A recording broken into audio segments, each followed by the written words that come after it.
Welcome to the latest addition to the Compliance Podcast Network, the podcast 10 for 10, which brings you the week's top 10 compliance stories curated together in one podcast each week. Tom Fox, the voice of compliance, brings you the compliance professional stories you need to be aware of at the end of your busy week.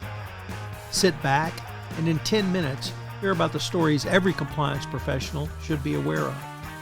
Every Saturday, 10 for 10 highlights the most important news, insights, and analysis for the compliance professional, all curated by the voice of compliance, Tom Fox. Get your weekly filling of compliance stories with 10 for 10. Hosted by Tom Fox. 10 for 10 is a production of the Compliance Podcast Network. Also, if you are looking for something new and different for the upcoming Compliance Week celebration in November, check out The Compliance Kids. It's my 3-book children's series on compliance and compliance professionals for children. But they make great gifts and great training tools for your employees. You can check it out on Amazon.com. We've linked to it in the show notes. First, a word from the sponsor of the Compliance Podcast Network for this month, Ethico. If you're a compliance officer, middle managers are crucial in getting your programs from you to your frontline employees. But how do we activate those managers and get them on our side? Ethico's new Middle Manager Toolkit equips you with the skills needed to empower your managers, to promote a culture where ethical behavior thrives and employees feel empowered to speak up. Learn how to turn frontline managers into ethical leaders with our new white paper, Empowering Middle Managers as Ethics Champions.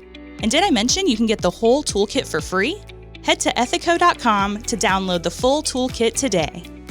10 for 10 for the week ending November 23, 2024. And the first two stories really focus on the massive bribery, fraud, and corruption charges filed this week against Gottman Adani. And the first story comes to us from the New York Times, which summarizes all of this. And the second story is about how India has now turned to bribery as a method of doing business. This second point really portends a great increase in the risk of doing business in India because it's clear that bribery and corruption is embedded into the Modi government there. And with the incoming Trump administration and their proclivity for supporting other strongmen, it could be a serious problem for U.S. companies, if not under the Trump administration thereafter. But the breathtaking set of criminal actions and civil lawsuits filed against the Adani Group is really that, because they went on a $250 million, or alleged to have gone on a $250 million bribery scheme to obtain contracts in India and then lied about it in the United States to investors. So it's going to be a massive, massive claim. Trafigura is back in the news, and they are in trouble because they're going to trial in Switzerland. A Swiss court is going to take the company to court for paying bribes that they agreed to or admitted to under their FCPA violations. So lots of trouble there for Trafigura. Next up from the Bulwark, a rare contributor to the Daily Compliance News or 10 for 10, but it reports that Trump's crypto scheme has a layer cake of corruption on it, and that with now the incoming president and his proclivity for crypto, it's going to be a Wild West, whether the SEC regulates it or really any U.S. agency regulates crypto. What we saw after the pandemic, I think, will only become exponentially worse. So if you're in crypto, go into it with eyes very wide open. The Financial Times reports on a new firing strategy by companies. Stealth firing for minor ethical violations, a series of publicly announced layoffs have employers quietly justifying smaller scale dismissals because of seemingly minor company violations.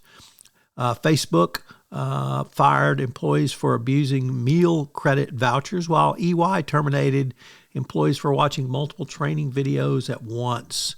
So these infractions had previously been minor misdemeanors, but now they've become sackable offenses as companies look for ways to get rid of more employees, not have to pay benefits, and just generally reduce the size of their workforce going forward. Our next story comes to us from the Financial Times, and it's the second of three stories from the FT this week, and it is that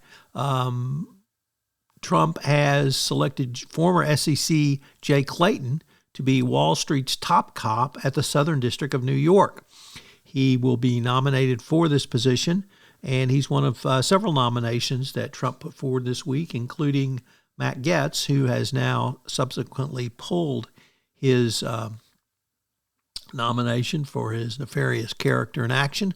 But I think most compliance practitioners are very comfortable with Jay Clayton. The third of three stories from the Financial Times involves the rehabilitation of KPMG. The years of audit failings and regulatory fines at its UK business is over, but the firm still worries about losing ground to rivals. The company has an enormous reputation, and its auditors need to have the highest reputation too.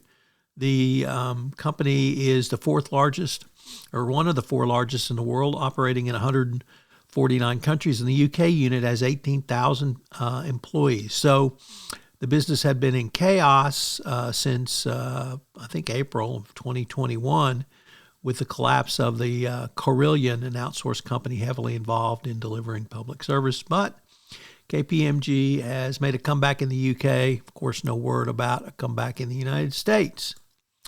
Next up from the Wall Street Journal, the founder of the crypto mixer Helix was sentenced to 3 years in prison for fraud, and he has to forfeit more than $400 million.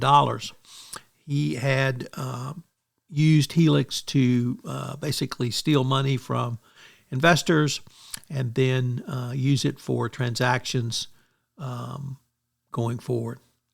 And our final two stories come to us from the New York Times, which shows what happens when you cooperate if you are caught in a criminal action, fraud, bribery and corruption, or other white-collar case, or you claim you're innocent and you go to trial.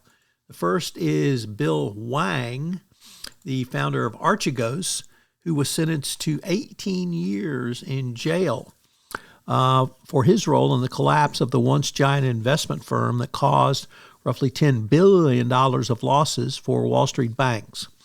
Federal prosecutor, in a very lengthy trial, it appeared that Archegos had traded the hedge fund for much of it, like a hedge fund for much of its existence, using borrowed money from Wall Street banks to make big bets.